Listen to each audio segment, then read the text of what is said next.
Welcome into the Vault, our podcast covering the Baltimore Ravens. It is Wednesday, February 22nd, and we're about 24 hours removed from Todd Monken's introductory press conference as the newest offensive coordinator for the Baltimore Ravens. And Sarah, as we've discussed now multiple times here on the pod, both in our instant reaction and on this morning's Vault, we just thought that, he made a good first impression, and we're not done. Like, we got to continue to dig into what he's going to bring, both from his time in the NFL as an OC play caller and also his last few seasons at Georgia with obviously just a ton of success. Yeah, I mean, you said it when we were doing the morning vault on it is, we don't want to just come in with rose-colored glasses. I mean, everything he said was exactly what he needed to say, and then some. He just came across as his own man. He came across as genuine. He came across as knowledgeable. But like you said, now we need to dig in and kind of get into the nitty-gritty, and I think we've got the guests to do that. I think so too. It's former Georgia quarterback Hutson Mason, who has since his post-playing days have begun and whatnot. He is a broadcaster down in Atlanta for 680 The Fan. And without further ado, let's bring him in as our featured guest. What's going on, Hutson? Appreciate you dropping by the Vault, man. Yeah, thanks for having me, guys. Absolutely. And so, obviously we've done our homework on you, right? But we wanted to give you a chance to kind of introduce yourself to our listeners. So, what have you been up to since your playing days? How's your broadcasting career going? And we'll get into Monken in just a bit, but give us the resume. Yeah.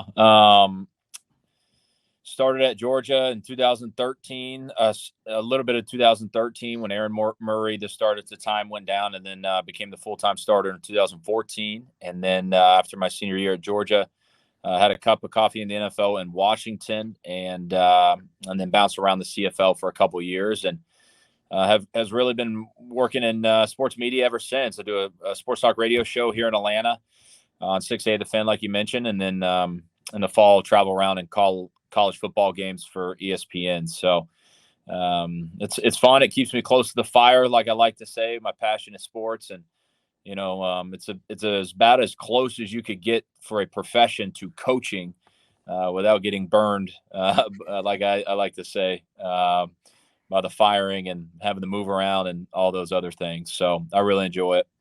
Yeah, coaching is no joke. That is a grind, and you never know where you're going to be. Hutson, kind of help us know, here in Baltimore, when it was announced that, the Ravens would be moving on from the offensive coordinator, Greg Roman, fans were celebrating. What was it like in Georgia when news hit that Todd Monken would be leaving you guys? What was the reaction there? Well, if Ravens fans were celebrating, I would say Georgia fans were grieving the loss of Todd Monken. Obviously, I think, in my opinion, he was the most important and impactful hire of Kirby Smart's era at the University of Georgia. And defense has always been great under Kirby Smart since he's been here. The offense has not. And if you go back and kind of look at and study previous hires that Kirby made with different offensive coordinators, the offense was nowhere near as successful as what they were really the last 2 years under Todd Monken.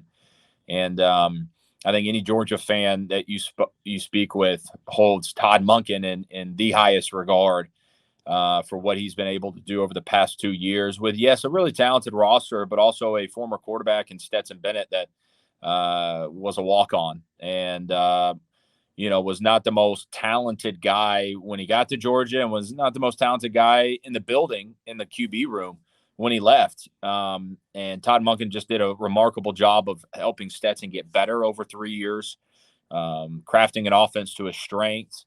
And even, Kirby has Coach Smart has a reputation for at times being hard to work for. It's like Nick Saban, demanding. And I think Todd Monken handled it really well and was able to put together an offense that fit his players' strengths, but also what his coach wanted to be about, which was being balanced and creating explosive plays through the air, but also having this like physical nature. We're going to punch you in the mouth, and the game is really still a line of scrimmage game.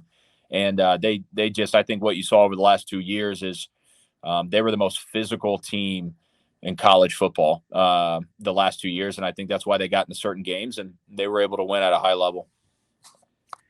Hutson, a lot of us have been trying to figure out, especially with Lamar Jackson's immediate future in Baltimore uncertain at the moment of this taping, why Todd was inclined to come back to the NFL. And before I get your perspective on that, here's what he had to say himself at yesterday's press conference. I think first is the challenge, doing against the best in the world. I think everybody aspires to have that challenge. If I was going to do it, it was going to be somewhere that was parallel to Georgia. Part of the reason I went to Georgia, one of the main reasons, was because of culture, head coach, winning, really good on defense. Obviously trying to find a way to do it better on offense. So I thought that was a parallel that I thought fit me. So irrespective of who was or wasn't going to be on the roster, I felt like it was something I really wanted to do and that I've always wanted to do. So that doesn't mean that I'm not grateful for Kirby Smart and the coaches that I worked with there. I get way too much credit for our success. I came in there and the culture was already set. The players were already recruited. The staff that we put together was tremendous in terms of our success. But this was what was next. And you can't be two places at once. That's just the way it is sometimes in life. That was a great job. And it was hard. You get close to the players, but you can't be two places at once. And this is what's next. So, Hutson, do you find him to be as genuine as he comes across? Yeah, I don't know Todd Monken as on a personal level like I do some of the other coaches at Georgia that are on that staff, but I've gotten to spend a little bit of time around him. I know coaches that coached on his staff with him. I know players that have played for him, and they all rave about the X's and O's coach. He's certainly very demanding, but I think that's what you expect when you get to this level, the college level, and certainly when you get at the pros. Guys want to be coached and guys want to be pushed to the very best. And so, I have nothing but positive things to say about Todd Monken, and I think his resume of developing quarterbacks and calling plays speaks for itself. So it's good timing that you guys actually had me on today, because we played this clip this morning on our show, and I've heard some of the audio. And I think the thing that sticks out to me is why he chose the Ravens is about culture. And he's right. The culture was set at Georgia. He would tell you they probably got a little bit too much credit because they had really good players, and Kirby had established culture, and the players had been recruited, and the staff had already been put together.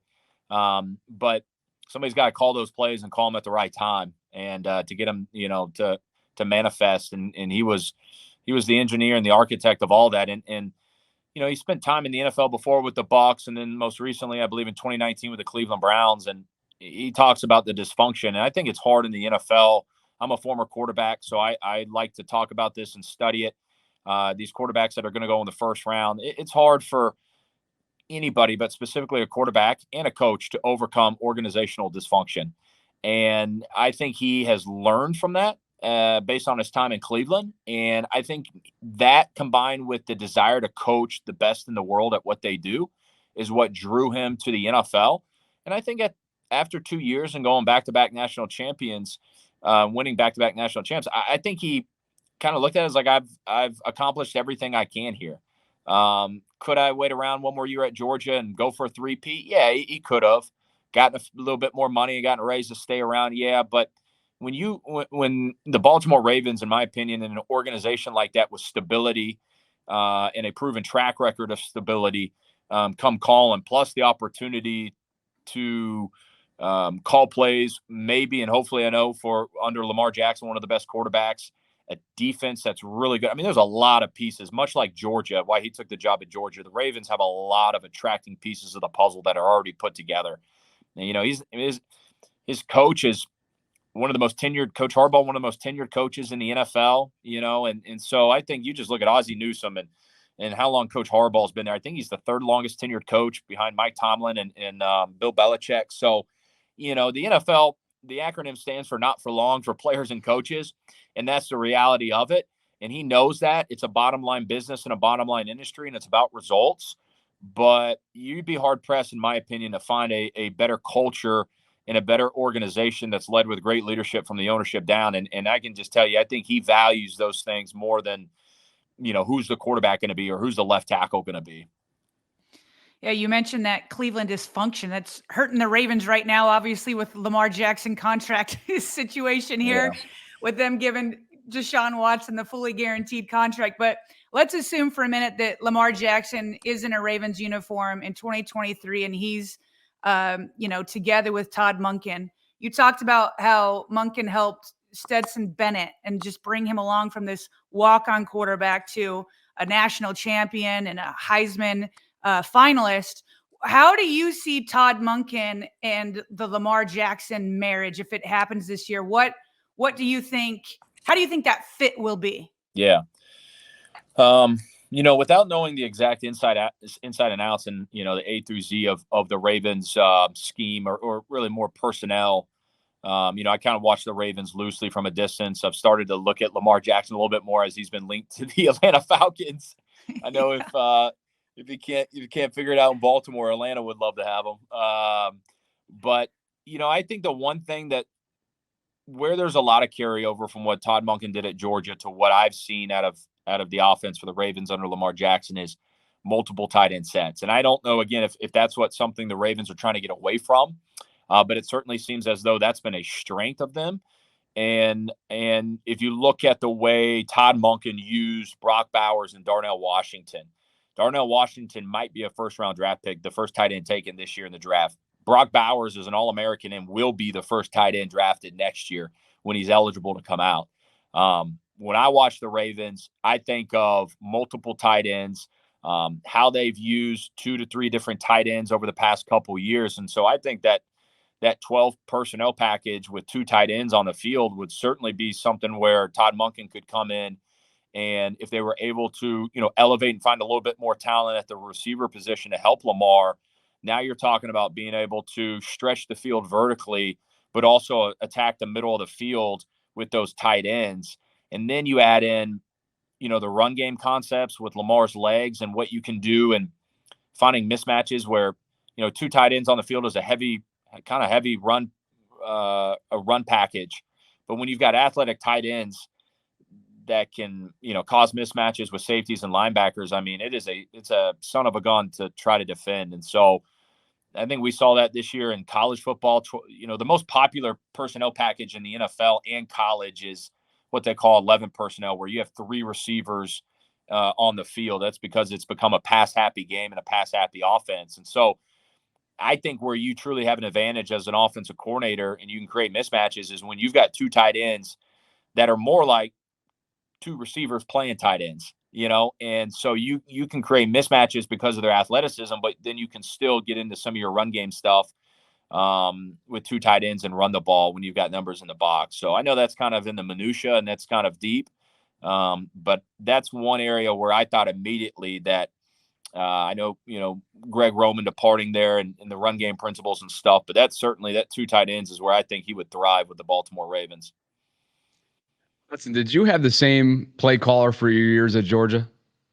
I did, yeah. Mike Bobo. He actually is the guy that replaced Todd Monken now. Okay, yeah, I saw that. And the reason why I'm asking, though, is because there was this hypothetical that was discussed at the press conference on Tuesday regarding if Lamar is tagged and he chooses to not show up for any off-season activities, perhaps even like a chunk of training camp, who knows, how behind would he be when it comes to the verbiage, the installs, the terminology, a new offensive scheme in a lot of ways for Monken, and I just wonder from your perspective, okay, you were lucky enough to have the same play caller throughout your years in Athens, but I wonder how tall of a task that would be. Yeah, I certainly think that it would be a disadvantage for Lamar, and it would be certainly harder when you're learning a new system. I kind of got to see this firsthand when I was in Washington. When Robert Griffin and Colt McCoy were there and Kirk Cousins was there with under Gruden and Sean McVay. And I remember Colt McCoy at that time had been in the league, I think it was 8 years, and he had 8 different coordinators in 8 years, 8 different systems. And, it's very rare in the NFL to find continuity with the same play caller. When you can find it, man, you try to hold on to it as long as you can. But that offseason, that time during OTAs is so valuable for a quarterback that is trying to learn a new system. And it's used a word that is exactly right. It's the verbiage and the communication. It's what Todd Monken is, the concepts that he's going to run in the run game and pass game are really no different than, really what anybody else is running in college football. Nobody invented a certain play in football. Nobody's invented a certain offense. Everybody kind of generally does the same thing. Greg Roman ran 4 verts. Everybody runs all go 4 verts. It's just a difference of what do you call that? And some guys we called it switch. Some guys call it all go seam. Some guys, everybody's got a different term. And so it's really like learning a new language. And as a quarterback, I always thought that you wanted to be able to get to a place where you could call the play in the huddle or even be at the line of scrimmage and you could close your eyes and you could visualize the play. Like if I called like West Right Tight 364 Dallas X banger, like you want to be able to be like, oh yeah, I know the X is to the left and the banger is running a bang post and West Right Tight is this formation with a guy on a reduced split. Like that's where you really get to a point as a quarterback where you know it. And that'll be the difficult part for Lamar is if he does miss some of the offseason or a bulk of it, it puts a lot more stress and an emphasis on the Ravens trying to get him caught up to speed during training camp. And then you talk about the continuity with the receivers too.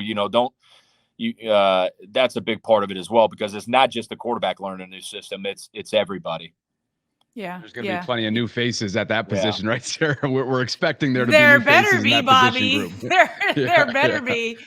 I mean, one of the reasons why you hope that they bring Monken is so that they can marry the brilliant run game that's going on with a passing game, and he can't do that without some receivers. So they better. Hutson, can you help some of those that have PTSD here with Greg Roman, who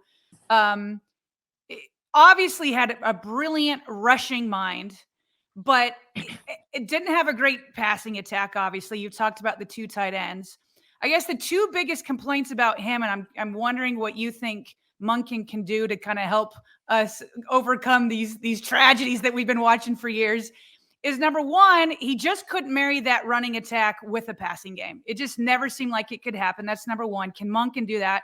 And number 2, Greg Roman, even when you thought like, well, at least we've got J.K. Dobbins and he knows how to run the ball, Greg Roman just did not have a feel for the game, I feel like, with play calling. It would be certain situations, and it's just like, why is he calling this play? What is he doing? He's trying to like outthink the room. So can you give us insight on Monken's ability to just have a feel for the game and know what play to call and when to call it? Yeah. Yeah, it's a tough question to answer, because you're right. I mean, so much about being a great play caller is it's one thing to come up with a great idea and, to take it from the meeting room and the whiteboard and then get it to the play call sheet, but then to call it at the right time is really a part of football and a part of play calling that is extremely underrated. So many of these plays are designed to work against a certain look, and you're expecting and anticipating based on a lot of analytics, when are you going to get, in a lot of film study, when are you going to get that look? And so if you call a pass concept that's designed to beat quarters coverage and they're playing man, well, that's not a great play call. You're not really putting your offense in a position to succeed by calling that at the right time. So you're right. I mean, a characteristic that at least we saw from Todd Monken is the timing of play calls, very opportunistic on understanding when the play should be called, how it should be called, and using formations at the line of scrimmage. As a quarterback, I always love, and we saw this out of Todd Monken too, is I always wanted to, what I call, collect information pre-snap at the line of scrimmage. Give me a motion. Give me a running back motioning in or out of the backfield, and let me see if it's a linebacker following. Let me see if it's a safety following, an indicator that tells me pre-snap, is it man or is it zone? That's collecting information. And too many times I think you see just coordinators call it and run it, they help your quarterback out, right? These guys are so good at the next level of disguising coverage, and they move around and you think they're doing one thing, and on the snap of the ball, they're actually playing this coverage. So that, I love that out of Todd Monken. It was a lot of displacing through formations and shifts. And I would imagine that Lamar would love that as well. the one thing again, and I don't want to misspeak because I don't know the team as much as you do, but I'm a Falcons fan. I got to see, our teams play at least once this year. It seems as though they need to put a little bit more talent around Lamar at the wide receiver position.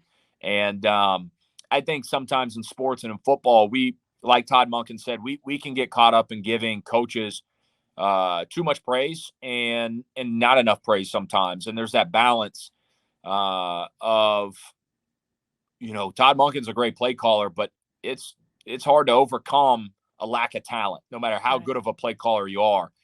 And it's a dependent position, the quarterback position is. And so I would imagine with the 2 tight ends they've got and the great defense and young running back, man, if they could find a receiver or two that would really take some stress off of the run game in the middle of the field, and they can get defenses to play a little bit more too high looks because you have to honor the deep threat in the post and it goes over the top.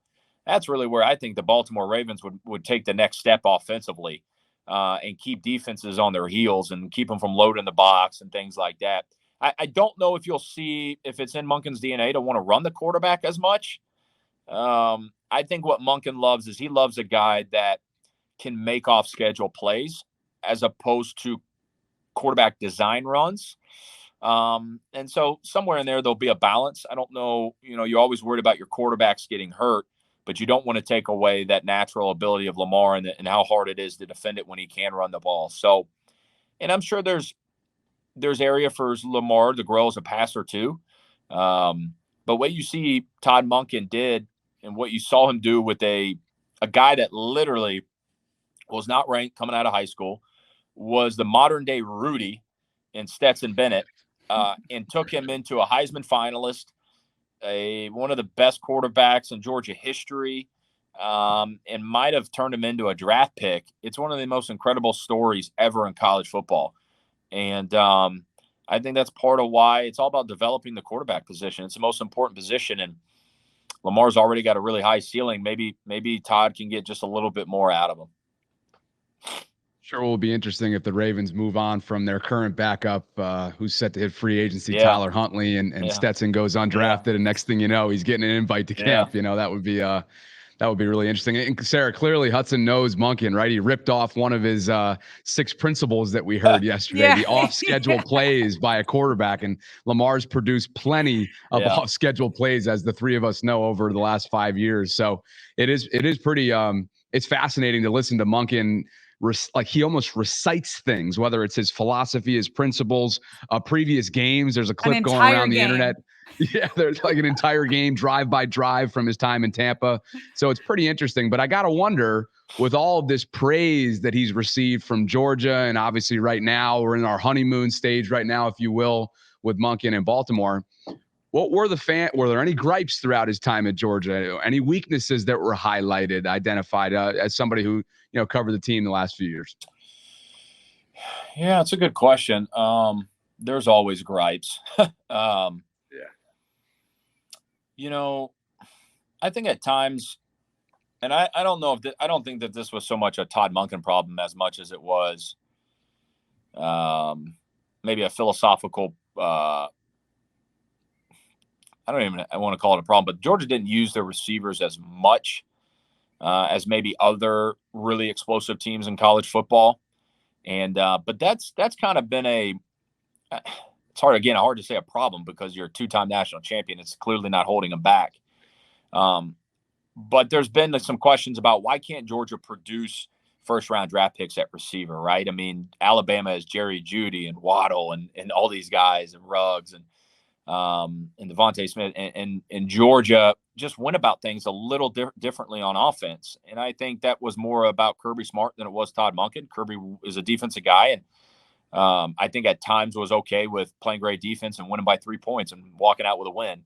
And so, again, I don't know if it's a problem or a gripe, but in the NFL, you got to be able to create explosive plays, and you got to be able to do it, especially through the pass game. And so Georgia never really had a receiver that was up for the Blitnikoff Award or led the SEC in passing. And I don't mean to say that Todd can't develop receivers or his offense isn't receiver friendly. Like I said, I think that was more probably of Georgia was up in a lot of games they played very early on. They didn't really have to throw the ball to get back into games very rarely in the second half, so they weren't padding a lot of stats, and the receivers didn't put up a lot of gaudy stats. So that might be one thing that I think Georgia fans were always kind of wondering, like, hey, when's that next big time productive receiver going to come in and come out? But again, it's hard to. I feel very nitpicky saying that, because when you win 2 national championships, it's like, something's working. Yeah, geez, that really does sound like Baltimore. Hutson, we'll get you out of here on this one. Is there anybody offensively in Georgia going into the draft that you feel like, hey, the Ravens should look out for this guy and reunite him with Monken? Wow. Without knowing the Ravens' needs necessarily, Ravens are a philosophy of take the best guy available. So take need out of it. Yeah, just choose a stud. Where are they picking again? 22. 22. A guy like Keely Ringo could be a nice pick at corner there. A guy who, if you go back and look at how he played in the Ohio State game against Marvin Harrison Jr. or now Marvin Harrison Jr. put up some really good stats, but if you just look at the box score, you'd say, oh boy, he got toasted. But there were a lot of times Keely wasn't on him man to man when he caught some of those touchdown passes. Keely Ringo, I think, is a guy who's probably looked at as maybe the second, third at the worst best corner in the draft, according to Mel Kiper and those guys. And again, that without knowing if they're really in the need for a corner. They are.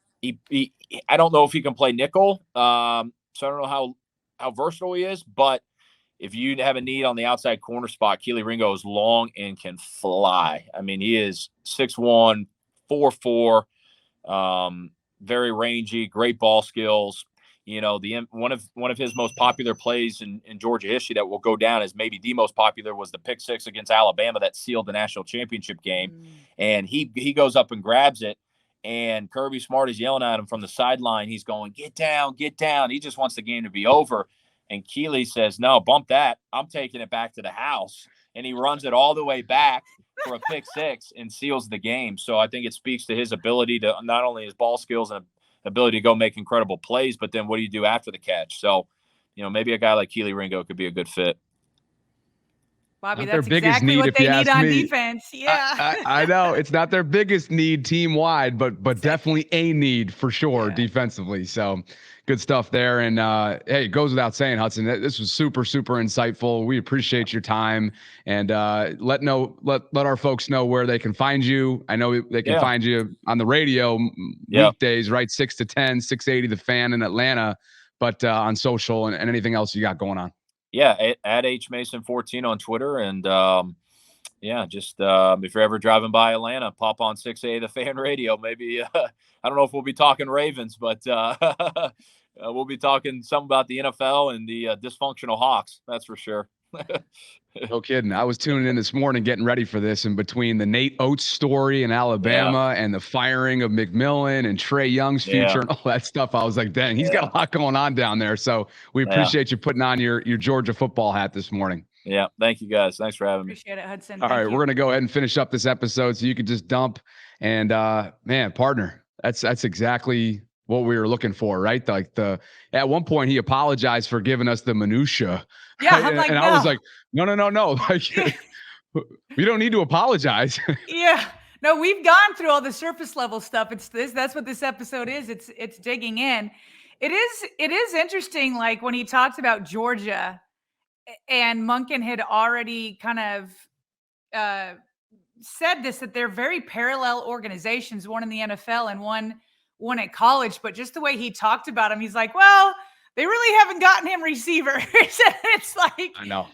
Dang, man, dang. And we know that he can use receivers. We've seen him at Tampa Bay with them, and we've seen him in Cleveland with them, and get some 1,000-yard seasons and this and that. But I guess what it at least tells you, if the front office blows wide receiver again, and I really hope they don't. That was one of the vows at the end of season press conference. Let's hope they don't blow it.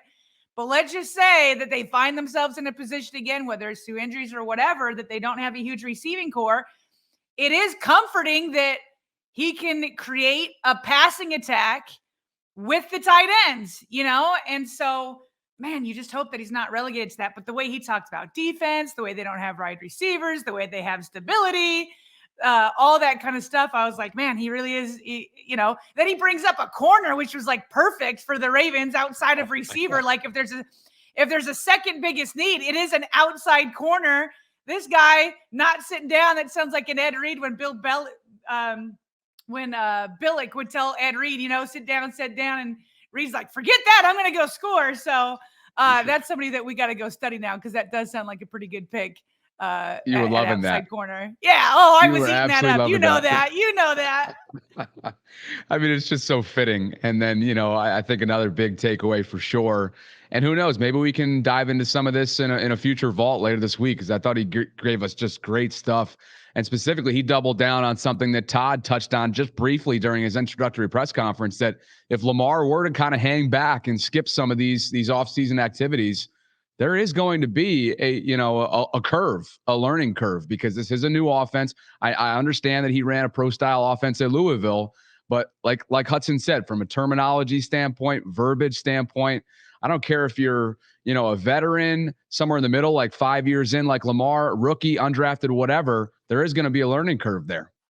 Yeah, no, it's interesting, because I know that you and I had these discussions when Lamar didn't come to some of the offseason last year. And I still do stand by this. Like, I didn't think that was a big deal. He's been in Greg Roman's offense. Right. He had been working out with his receivers, on his own.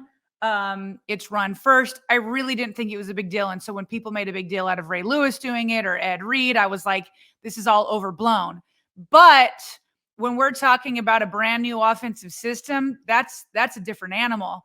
And so I feel like when Todd Monken was like, it's just football, he's downplaying it a little bit, for Lamar's sake, just in case, and so he's not going to call out Lamar and be like, he hasn't even talked to Lamar yet, so he can't go out there on a limb and be like, yeah, Lamar's got to be here, and then that's he can't say that, So even when the Ravens have signed defensively veterans that have come in time and time again, they'll be like, I got to be here. I got to be there for these off-season voluntary camps because it's a brand new defense. I got to meet these new guys. And if Lamar does have new receivers, I mean, it would be a big deal this time around if Lamar held out. Now, that's his own choice. I'm not saying that he shouldn't, because if that's what he's doing to get the contract he desires, that's his prerogative. But we have to call a spade and say, if he takes that prerogative and ends up playing here ultimately under the tag, it's going to hurt. And we're going to see that through the first at least quarter of the season. Yeah. Still a long way to go. We know that the franchise tag designation window, the annual one, put forth by the NFL, we're only 2 days into it as we tape this on the 22nd. It runs through March 7th. So there's a 2-week window for the team to either place the exclusive or non-exclusive tag on Lamar Jackson. So with that, I think we should probably stick a pin in this one, but I thought that was, hopefully our Vault listeners enjoyed that one, because we sure did. I thought it was insightful, informative, and he's transitioned pretty dang well to broadcasting. He's almost got like a broadcasting voice, which was probably helpful in the huddle. Yeah. Oh, I'm sure this is easier on his throat than in the huddle, the way they got to call those out. So yeah, no, he's good. He knows what he's doing. He has the background there, and really glad that he was able to come on today.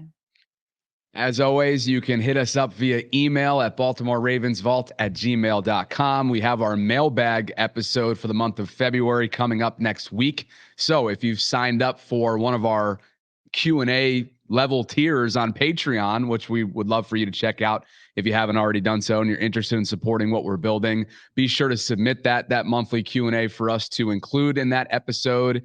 And anything else that I'm missing, I feel like we've been pretty thorough here, but I have a question for you that I think will help fans too, because I imagine they might have the same question. So if somebody has signed up for the mailbag tier on Patreon, we will for sure get their question in. People who just otherwise submit it through email or other places, we might get to it. So for those that have signed up for it, where do they just submit it to the normal place at our email, or do they submit it through Patreon? So we know that we putting it in. Yeah, that's a good question. So you can do either option. I think most helpful for us is if you use Patreon as the platform that it is, which you can hit us up directly through DMs. Now, if you send us an email at BaltimoreRavensVault@gmail.com and the subject line is Patreon supporter, then we're obviously going to get to that and we won't skip over it. If it wasn't labeled or marked, then there's a chance that you may not get it in. So right. I would say priority one is hitting us up through Patreon, because there's literally an instant message feature that you can get right to us and we'll check. Step two, if you don't like that or you're not technically savvy or whatever, and you want to do through email, just make sure it's Patreon supporter, Vault supporter through Patreon, something along those lines. Patreon mailbag, in the subject something line. like that. Yeah. Yep. Okay, cool. Yep. So yeah, appreciate the clarification there. And as always, we appreciate your support. Thanks so much. We're chugging right along here as free agency approaches. Of course, we're going to have plenty of draft coverage coming up as well. We're trying to track down Daniel Jeremiah, of course, former Raven scout. I know you overlapped with him, if I'm not mistaken, in Baltimore for a little while. So we'll certainly try to get in touch with him. And as always, we appreciate you being with us here inside the Vault.